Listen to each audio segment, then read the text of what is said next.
Xitoyning Yunnan viloyatida odamlarning atirgulga bo'lgan muhabbati uning go'zal ko'rinishi bilangina cheklanib qolmaydi. Ular atirgulni mazali taom sifatida ham sevib iste'mol qilishadi. Bu atirgul turi mohong deb atalib, yeyishga yaroqli nav hisoblanadi. U nafaqat nafis ko'rinishga ega, balki qovurish uchun ham mos guldir.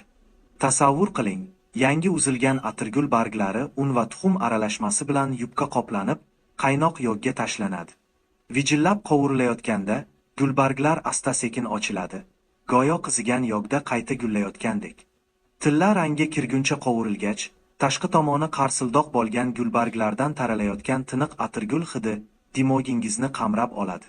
Har bir luqma ta'm bilish kurtaklaringizga kutilmagan lazzat baxsh etadi. Qovurilgan atirgullar guldastasi. Bu odatdan tashqari romantikaning ozi. Bunday hadya sizningcha o'ziga xosmi?